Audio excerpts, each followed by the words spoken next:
Welcome back to The Price of Business. I am your host, Kevin Price, talking to you about you and your business. It's your business to look at the possibility of bringing a CFO on board. Let me tell you, it's really important. It's not just some kind of bean counter.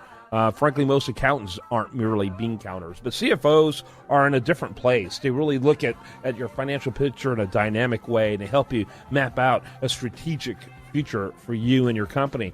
And Bill St. Clair, he is an independent CFO consultant, has been doing this for quite some time, and delighted as always to have you on the program. How are you, Bill? I'm well. How are you this morning, Kevin? Doing great. Tell us a little bit about yourself and your CFO practice. Certainly.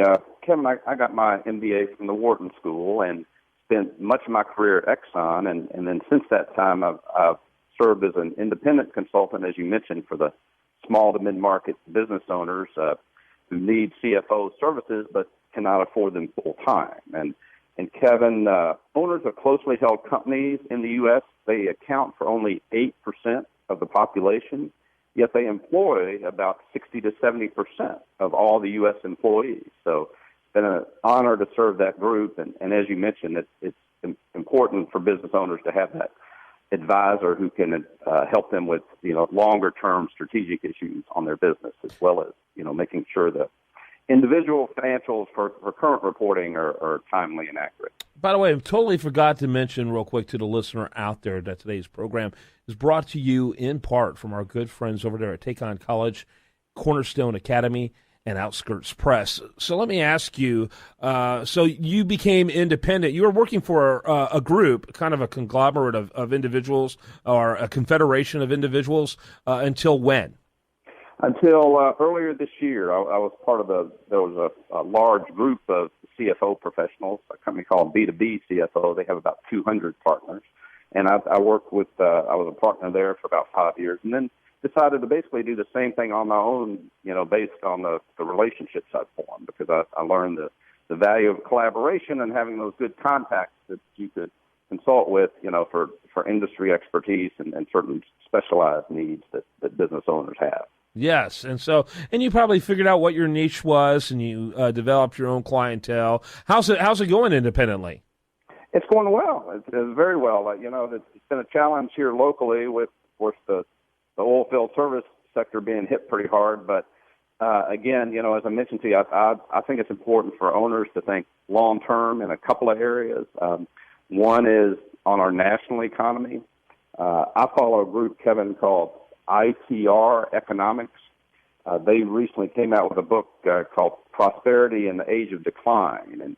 And in that, Kevin, they do an excellent job of supporting their forecast, which for the next 2 or 3 years is bullish. That they're looking for a bit of an uptick in GDP over the next 2 to 3 years. But they make the case that if our Congress doesn't do something, doesn't address the entitlement and the national debt issues in this country, that in about 15 years, we will experience a full-blown depression.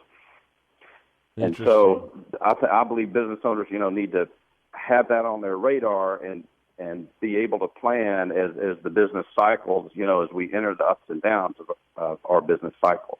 Mm-hmm. Mm-hmm. Yeah, no question about it. The vast majority of the stuff they squabble about are like 5 or 6% of the entire government spending. The big stuff is the entitlements, and they are continuing to grow at a breakneck pace. Meanwhile, we're spending somewhere close to a half. We're spending somewhere in the, I believe it's in the $500 billion range annually in interest on the debt. Right. How do you sustain that? I mean, it's incredible. Kevin, you're absolutely right. That cannot be sustained, and that's why I consult with experts on these type of forecasts. They mention 4 drivers, what they call depression drivers in this country, and one, of course, is the aging population. Over the next 10 to 15 years, we'll have far fewer people paying into the system and many more pulling out.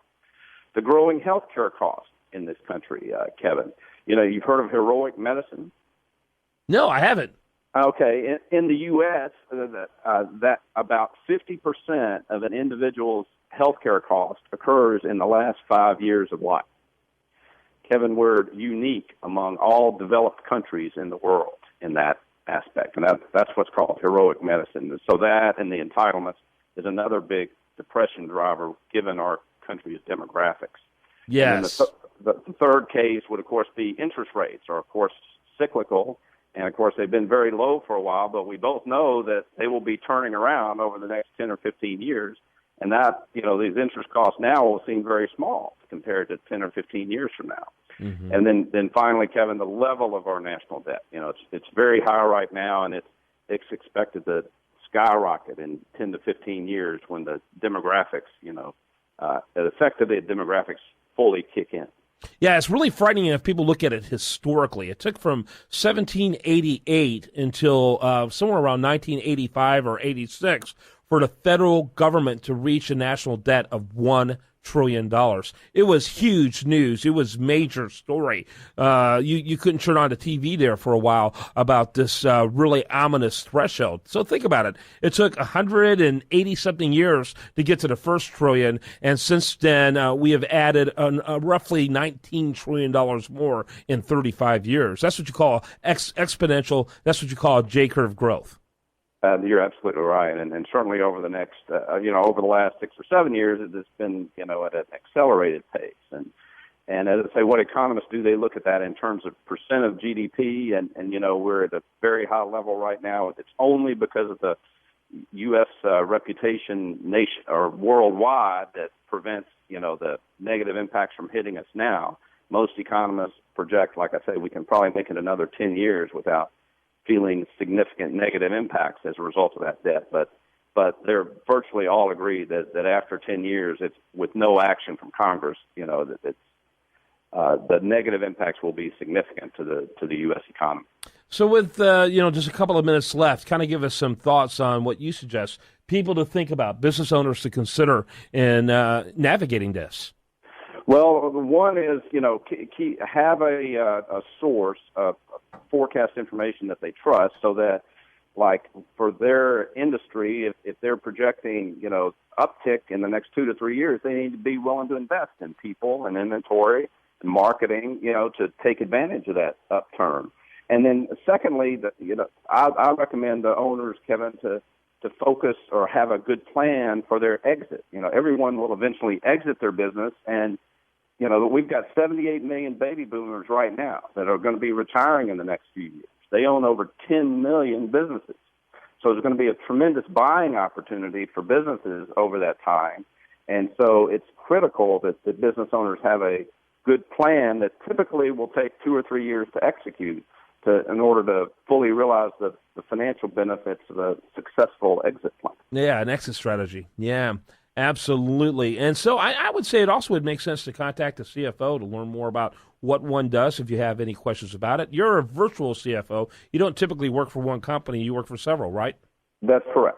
And so that's ideal for small to mid-sized businesses. I'm assuming that's primarily who you had in mind when you decided to go this route. That is correct. And so do you have a number for where people might be able to reach out if they have a question? Certainly. They can contact me at 281-382-1943. Again? 281-382-1943. Bill St. Clair, thanks for being with us. When we come back, we're going to have much more for you. Do want to remind you, best content here will be found over there at usdatareview.com. And this is The Price of Business.